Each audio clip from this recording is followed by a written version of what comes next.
Uranium friends, you look as I look.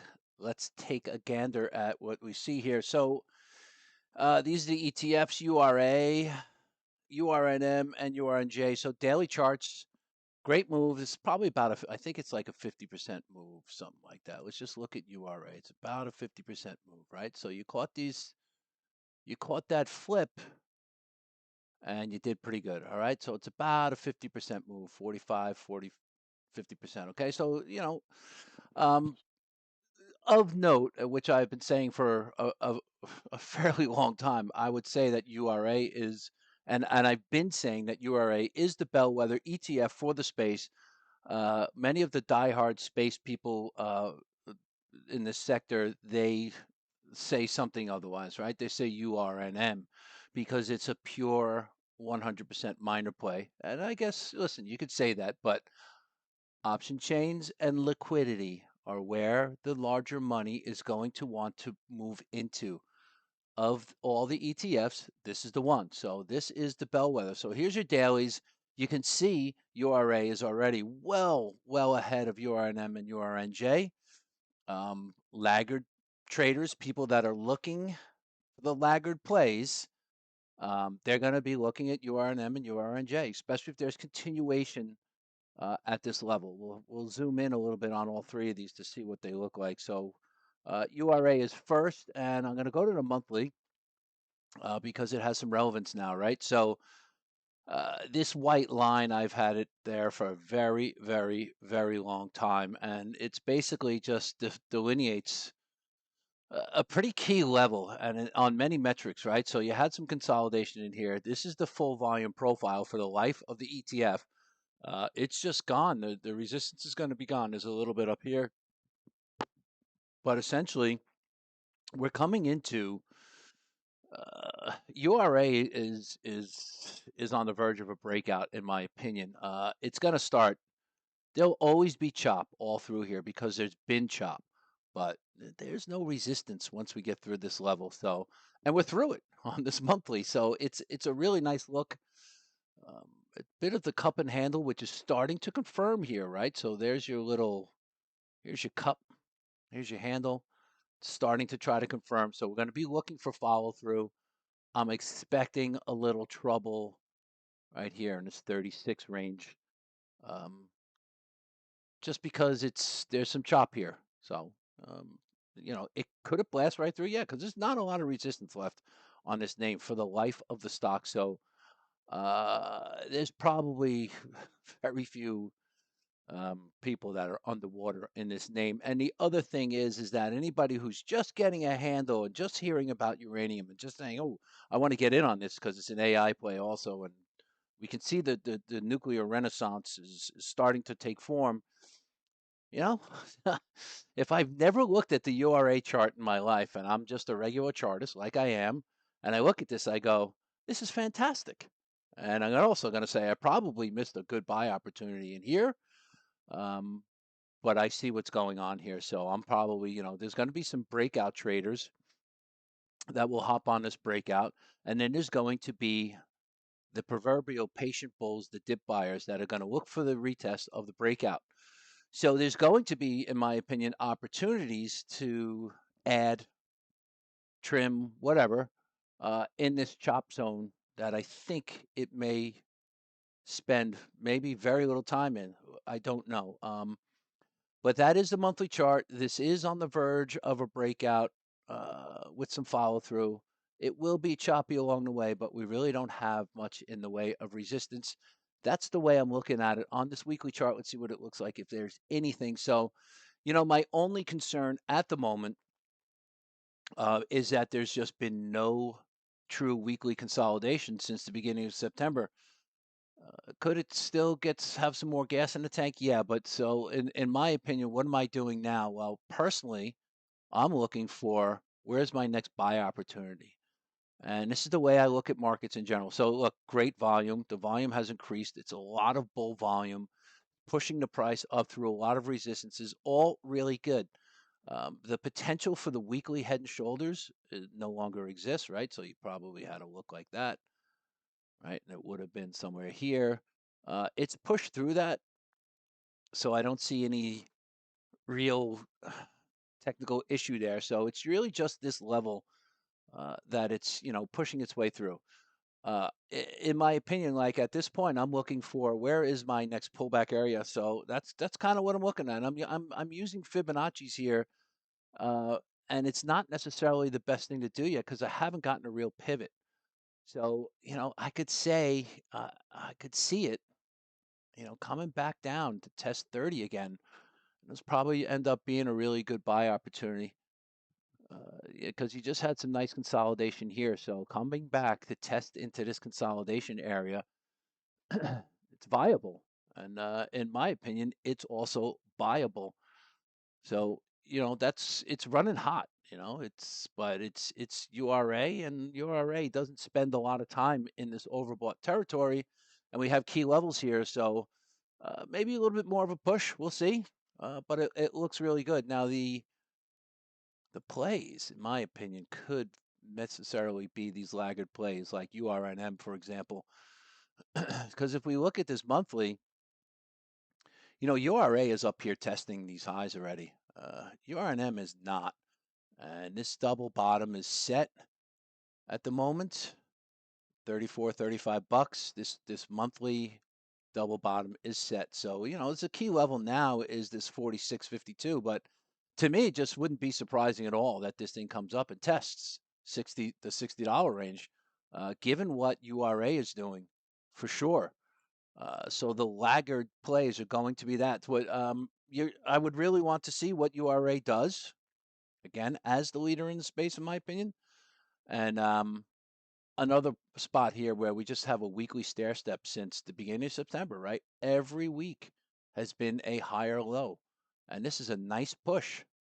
Not as big as the volume push here, but it's a nice push. So, and it's at a level where it would make some sense to see some rejection, but as long as URA is going, in my opinion, URNM should at least come up to test this 58 to 60 area.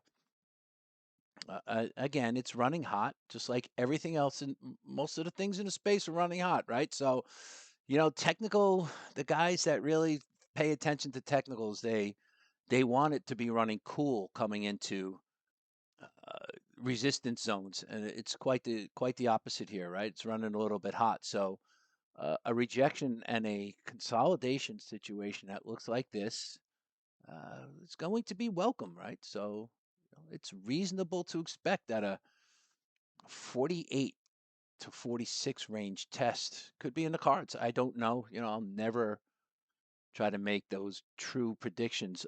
I'm waiting to see some sort of pivot, and then I'll run some Fibonacci's, and then I'm going to have a better handle on it. One could say, I mean, I could take my fibs and run them here, because maybe there was a little bit of a pivot here, right? So if I took this Fibonacci tool here and it took this top, it was a little bit of a pivot. Well, it's only about the 23% retracement, right? So what does that mean?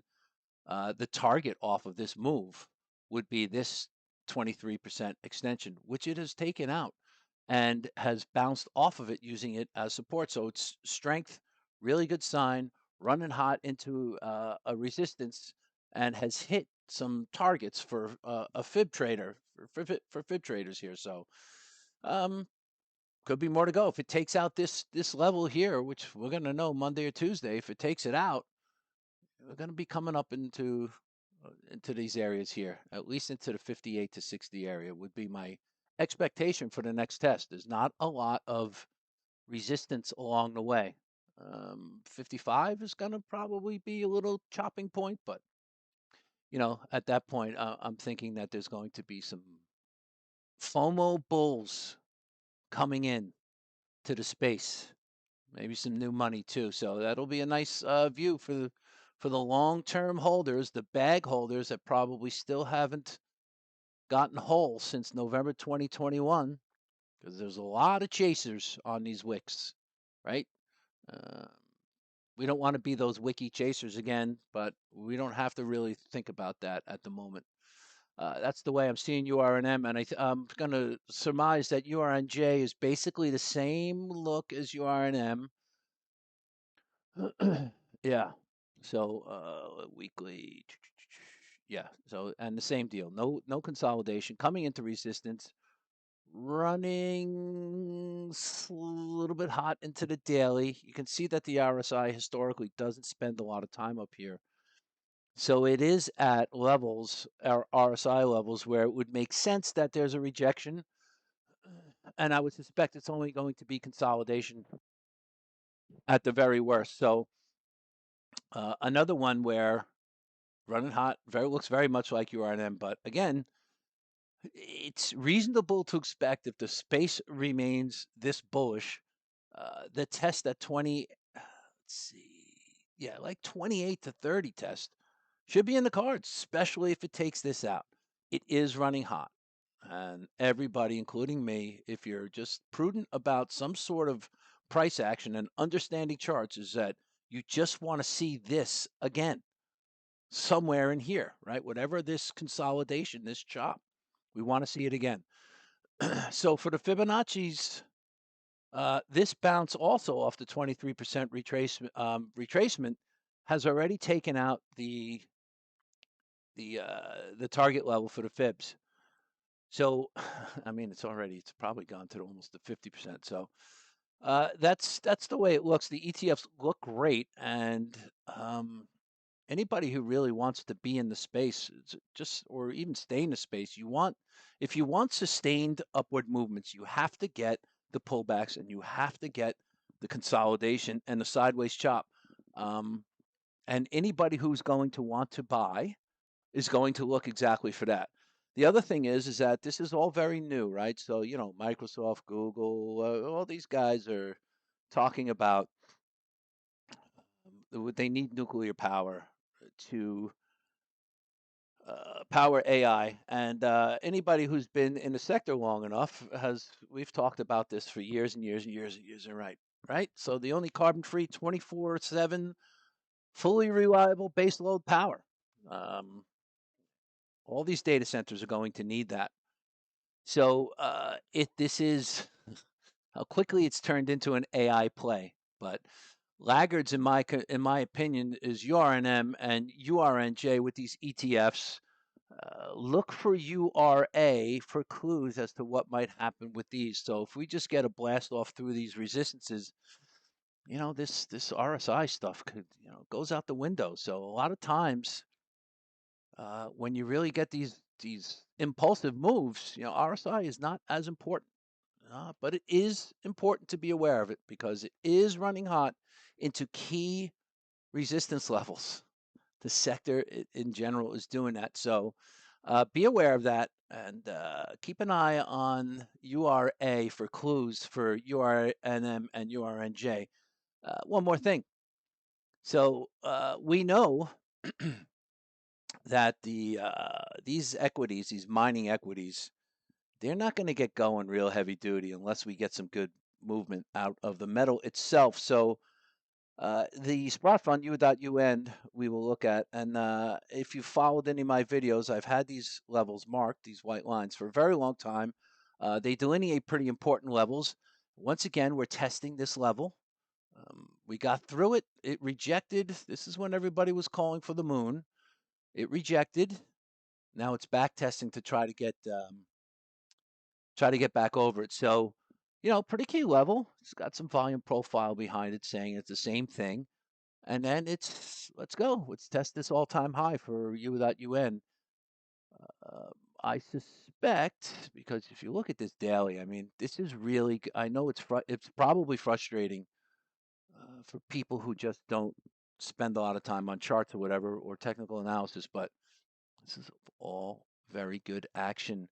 I have no problem with this action. It's a 12 EMA rider on this daily, and it's just consolidating and sideways moving. So everybody's getting a chance. If you want to buy into the fund, you absolutely have a chance here. You're going to have a chance again anywhere. Some people are going to wait for this little breakout. It's a big level.